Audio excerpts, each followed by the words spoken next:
Hi there, my name is Erin Button and I'm currently studying BA Design at Goldsmiths in my third year. So my project Pattern Language looks at how I can translate and create a non-verbal tool between me and my brother who has autism. And I've done that through textiles but also football scarves because of his love of Aston Villa. He was diagnosed with autism from when he was younger, which is also called ASD. And a common trait within those with autism is their anxiety, which literally starts from the minute they wake up to when they go to bed. So because of Joe's anxiety, saying how he feels and being able to describe that is very difficult for him. So from the beginning of my project, I always knew I wanted to do something where it was a non-verbal communication tool between me and him. I began first recording him in 11 different scenarios. So these started with having his breakfast, doing college work, watching different things, basically just following him throughout his day.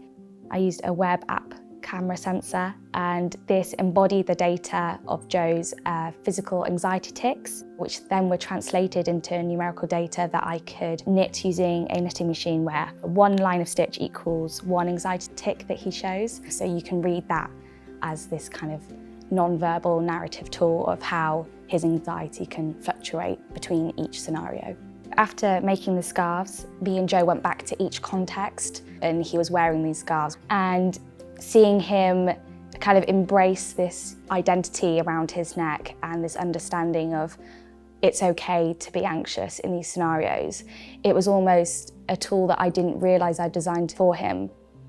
Growing up with Joe, I can see his experiences within having to live within a very neurotypically designed world, and my role as a designer is to kind of counteract that and see how can I design to include and be inclusive of those with ASD and other disabilities. Since completing the project, I feel like it's definitely given me an understanding of knowing he's going to be okay in this very neurotypically designed world, and as he gets older, he can now, using this collection, understand his anxiety for himself and his autism, really, yeah.